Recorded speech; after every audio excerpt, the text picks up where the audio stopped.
my girlfriend said. "If you want me back, you'll need to apologize to my dad and ask for his blessing." I agreed. I drove to his house and showed him a year's worth of texts from his daughter that detailed how she was cheating on me and planning to leave as soon as I proposed. His blessing turned out to be helping me pack her things. The fight that ended my engagement began, as most of our arguments did, over something trivial. It was a Tuesday night, and I had just returned home from a long day at the construction site where I work as a project manager. My fiancée, Megan, was upset because I forgot to pick up the specific brand of artisanal oat-based, ethically sourced coffee creamer she liked. Instead, I bought a different, perfectly acceptable brand. This was apparently a grave offense. The argument escalated quickly. The coffee creamer wasn't the real issue. It symbolized my supposed thoughtlessness, my lack of attention to detail, and my failure to prioritize her specific needs. Within 10 minutes, we were in the midst of a full-blown fight that could end our relationship. "I can't do this anymore, David," she yelled, her face flushed with a dramatic, rehearsed anger. "I can't be with a man who doesn't listen, who doesn't care. We're done." She declared our 3-year relationship over because of a carton of coffee creamer. I didn't react. I just stood there, a strange calm washing over me. I knew with certainty that this wasn't a real fight. It was a performance, the final scene of a play she had been writing for over a year, and she had just delivered her big dramatic monologue. I recognized this because I had read the script. Let me explain. About a year ago, I stumbled upon something completely by accident. We shared a tablet, an iPad that usually sat on the coffee table. One evening, I picked it up to look up a recipe and found her iMessage account still open. The first message on the screen was from a man named Julian. It was a picture of them at lunch, a lunch she had claimed was a work meeting. The message below it read, "Can't wait until you're finally free from that boring project manager, and we can do this every day." My heart raced. I scrolled up and found a year's worth of their conversations, a detailed, time-stamped record of her affair. But it was more than just an affair. It was a plan, a cold, calculated exit strategy. They mocked my job, my friends, and my quiet, stable life. They detailed their secret meetings, weekend trips, and laid out their future together. The plan was straightforward. Megan would continue living with me, enjoying the financial security of my steady income while I saved up for an engagement ring. She was to push for a specific size and quality of diamond. The moment I proposed, she would create a massive fight, break up with me, and then, after a few weeks, she and Julian would go public. The ring was the prize, the seed money for their new life. I sat there for hours that night, my world collapsing around me. My first instinct was to smash the tablet against the wall to confront her, to scream, but my rage quickly transformed into a cold, quiet, and deeply patient fury. A private confrontation would be her word against mine.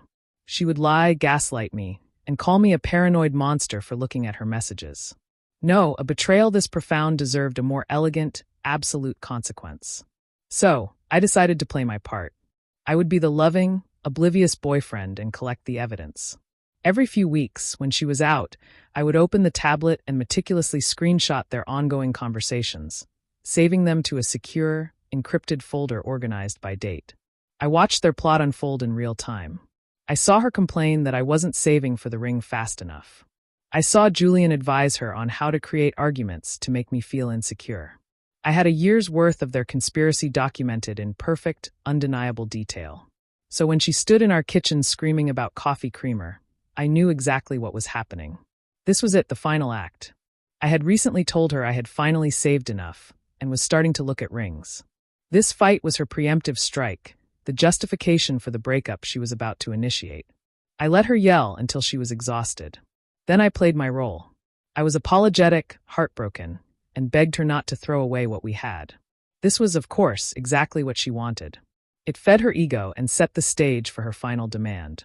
She let me grovel for a day. Then she approached me with a serious expression. "If you're truly sorry," she said, "and really want me back, there's only one way. My father is the most important man in my life. His opinion means everything to me. You need to go to his house, apologize for your behavior, and formally ask for his blessing to continue our relationship. I need to know he approves of you and believes you're man enough to deserve me." It was the most absurd, manipulative demand I had ever heard, and it was perfect. Her father, Mr. Henderson, is a good man, an old-school, no-nonsense guy who built his own construction business from the ground up. He values honesty, integrity, and hard work above all else. He and I have always gotten along well. He likes me because I'm straightforward. He has no idea his daughter is a viper. She thought she was sending me on a mission of humiliation, expecting me to go to her father, hat in hand, begging for his approval, thus solidifying her power over me. She had no idea I was about to go to her father and present him with a detailed, undeniable dossier on the true character of his daughter. "Okay," I said, my voice dripping with fake, defeated sincerity. "I'll do it. I'll go talk to your dad." Update 1. I gave Megan a full day to enjoy her victory.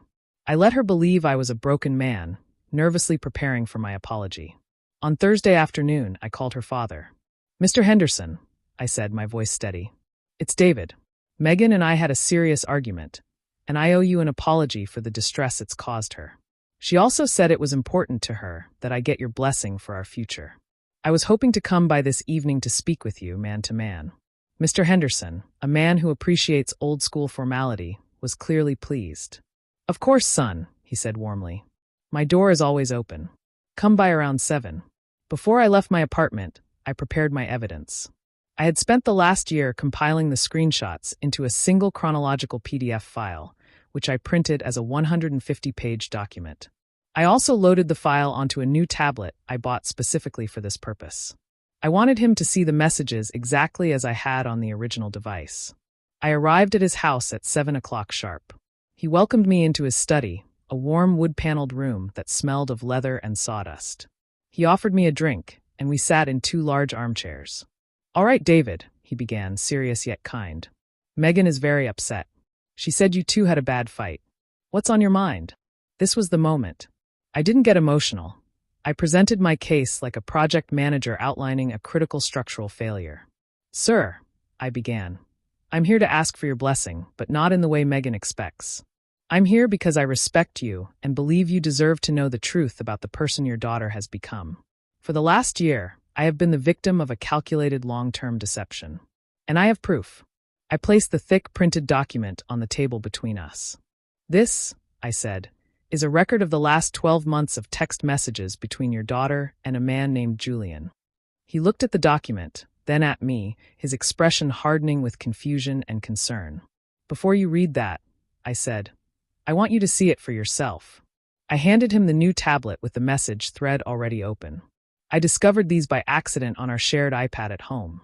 Once I understood what was happening, I began documenting them. He took the tablet, and for the next hour, the only sound in the room was the quiet swipe of his finger on the screen as he scrolled through a year of his daughter's lies. I watched his face. I saw initial confusion morph into shock, shock turn into deep sadness, and sadness slowly transform into cold, hard fury. He read the messages where they mocked my job. He read the details of their secret trips.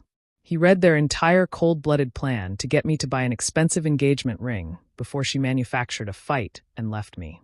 He saw, in her own words, her complete lack of respect for me, for our relationship, and for the values he had tried to instill in her. When he finally finished, he placed the tablet on the table with a quiet, heavy thud. He didn't look at me. He just stared at the wall for a long time.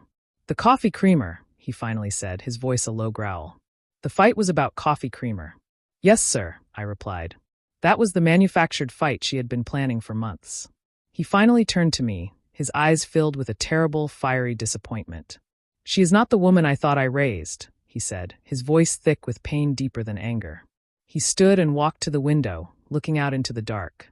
"You came here to ask for my blessing," he said, still facing away from me. "And you have it. You have my blessing to get as far away from my daughter as you possibly can. You are a good man, David. You build things, you're honest. You deserve a lot better than a daughter of mine who would stoop to this."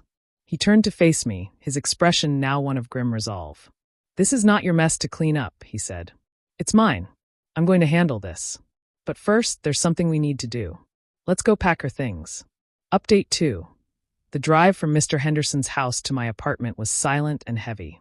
He sat in the passenger seat, a statue of grim determination. We weren't two men connected by a woman we both loved anymore. We were united by a woman we had both been deceived by. When we entered my apartment, Megan was on the sofa, scrolling through her phone with a smug, expectant look on her face. She saw me first, and her expression brightened. Thinking I was returning, tail between my legs, with her father's blessings secured. Then she noticed her dad walk in behind me. Her smile vanished, replaced by confusion. "Dad, what are you doing here?" Mr. Henderson didn't answer her. He simply walked to the center of the room, scanning the space. He looked at the pictures of her on the wall, the little trinkets she had collected, and then he fixed his gaze on her, his expression one I had never seen before, a look of profound, cold disappointment. "Get your things, Megan," he said, his voice a low, dangerous rumble. "You're leaving." "What?" she stammered, jumping to her feet. "What are you talking about? Did you talk to David?"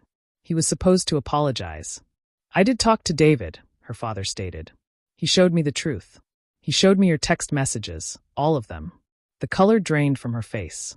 It was the same look of pure white-hot panic I had seen on the faces of other women in similar stories.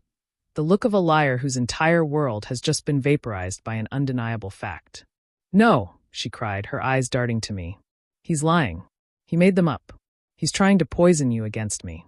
Her father just shook his head, a deep weariness on his face. "Stop, Megan," he said. "Just stop.